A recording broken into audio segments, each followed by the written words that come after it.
Greetings, demons, and welcome to Collector Corps. So we have huge news right now. We finally have the full reveal of the Clone Trooper and Battle Droid Battle Pack, and this thing is just excellent. It's set 75372, and let's just jump into it.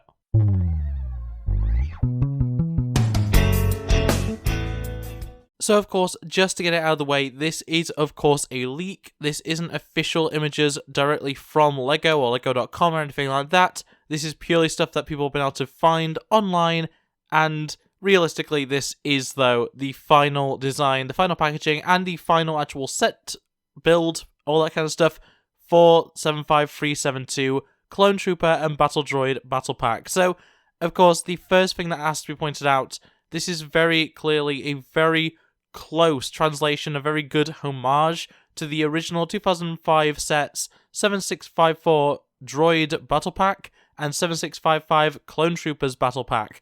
Of course, the first of each type of battle pack, and boy, this is just excellent. So, going over the droid side first, we have two regular battle droids, one of which has a little attachment for holding their blaster while riding a stap, which is very nice to see, as well as 3 Super Battle Droids. Yes, they are back. They do appear to be slightly different, not by much, but they do appear to have a slightly updated mold, potentially to help with the whole, arm connections breaking issue that the old model had, the old figure had, whichever. But, yeah, we have a really good selection of figures there, as well as an absolutely wonderful looking Tri-Droid. This is different from the Utaparan one that we had many years ago, but is a excellent model, and honestly, I'm very excited for that. Probably more than most of the other things. The stap is something that's very close to me, very near and dear to my heart, so of course I'm very excited for that. But yeah, the Tri-Droid is actually really cool, and makes some nice change compared to the droid carrier that we had in the original 2005 battle pack, so very exciting there. Then, when it comes to the Clone Trooper side, we have an absolutely excellent selection here. 3 Phase 2 Clone Troopers in plain, shiny white. We love to see that, along with 1 Clone Trooper Shock Trooper.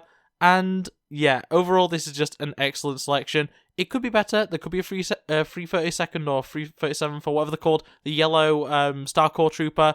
There could have been one of those, and that would have been excellent, a direct reference. But, when we're actually swapping out one of the builds on the droid side, it makes sense that they don't always include everything from the clone side, and yeah, swapping out 1 Star Core for 1 plain Phase 2, is an absolutely excellent idea, and honestly, I'm very happy with it. Now, we need to just get it out of the way. They are going to have helmet holes, and in my opinion, this is fine. I'm actually perfectly happy for them to have that. It does mean that they'll be fully customizable with, the rangefinders and the visors, and most importantly to me, the macro binoculars. But, yeah, I know a lot of people aren't fans of that in general. Just having the helmet holes on the helmet themselves is not a look most people go for, and I completely get that, I completely understand, but for me, I think it's fine, I think it's useful, and honestly, it just means that I'm going to have more consistent clones in the future. If they're going to stick with this even when there is no accessory pack included, it gives me hope that this is, going to stay the case for a long time. I'm hoping that this just kind of stays how it is for 8, 10, 15 years. And, if it changes in 2 years, it's fine. I don't care too much. But it is something that I am very happy to see continuing, just because I like consistency. There's a weird thing in my brain where, because the first of these new clones that I got, besides the original 501st Battle Pack, were the 332nd and 501st, smaller packs, which both had the helmet holes, every other Clone Trooper that I've gotten that has not had those has been confusing to me. Just because even though, some of those are from, the Turbo Tank where they've come out before, I'm looking at them and I'm going, there's something wrong, there's something missing here. And so I'm perfectly happy with the helmet holes. I know some people would rather them be in a different place, and, if that's the case, there are plenty of custom minifigure companies that are making helmets with helmet holes in the quote-unquote correct place. I know Clone Army Customs has actual visors that fit those spots, which is very nice. But, yeah, for me, I'm a huge fan of all of this, and honestly, I'm just amazed at how good this actually has ended up looking. And now, when it comes to the actual builds for the clone side, we actually get a direct throwback to 7655 with both a dual-seated speeder bike, essentially, as well as a, outpost that can have a gun attachment, and honestly, they're fine. I'm not a huge fan of either. I think the speeder bike is a little bit too bulky. It reminds me too much of a 5 Plus build, but when it comes to the, encampment area, the little armored wall with a gun emplacement, it's fine. I'm perfectly happy with this. They actually do show on the box you can remove the riot shields to give your clones, riot shields, which is kind of cool. But overall, not the most interesting of builds. There's also a bit of a non-sided part of the set, which is just a container box, which I believe is going to have thermo detonators inside it, which is really good to see those returning. But yeah, it's one of those things where the overall set is very much, equal between the clones and the droids. Even though there are more droids than clones, it does equal it out very, very well. And yeah, I'm very excited for actually pitting these against each other. So quickly, just going over the packaging itself. Obviously, the background here is Christophsis. That is the style of Tri-Droid that we're, experiencing here. And it looks fine. It's the render design that I've had for the last few years. It looks perfectly fine. Yellow for the Clone Wars has the 332nd on the front, all the usual thing.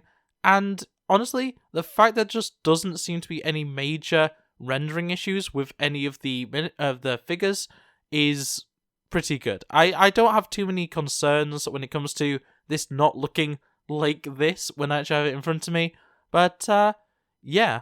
Finally, just to have a little bit of a look at the lifestyle photos.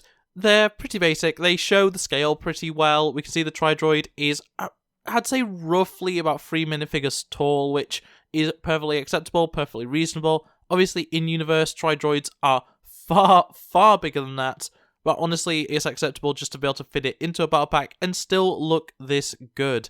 So, yeah, overall, we can see a lot of little features from the little droids and stuff like that. It's nice to see that not only are there stud shooters in this set, but there's also going to be flick fire missiles. Good to see those return.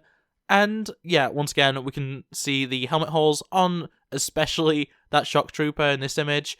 But yeah, in general, I have very, very few, if any, realistically, complaints about this. It looks excellent. I'm very excited to get a Stap, very excited for that Tri-Droid. And of course, getting Phase 2 clones, as well as a shock trooper in a much cheaper set, it's just excellent. I'm really, really happy with this. I'm really excited to actually get this in hand. As a few people have pointed out, the box size is smaller than the 501st Legion battle pack, which is fine. I don't think it matters. If anyone's complaining about that, it's just to complain about something, because genuinely this is an excellent set, and I don't think the box size really matters too much. But realistically, that is everything to go over. So it's crazy that we've finally actually got the full reveal of this. It's been leaked for months, it feels like. So yeah, there we go. The 75372 Clone Trooper and Battle Droid Battle Pack is finally happening. It's finally coming out. It should be coming out January 1st. And yeah, that is everything to go over with it. So on that note, that is going to be it for this video. So I hope you enjoyed. If you did, make sure to like it, subscribe if you're new on town, and ring the bell so you never miss upload. Otherwise, comment below what you think on this set. Are you excited like I am? Are you, kind of turned away by some of the things like the helmet holes and stuff like that? I personally don't think it matters too much, but, to each their own. I'm not going to really argue with you on, whether something is worth your money. But, yeah, in any case, that's going to be from me. So thanks for watching, and I'll see you next time. Bye!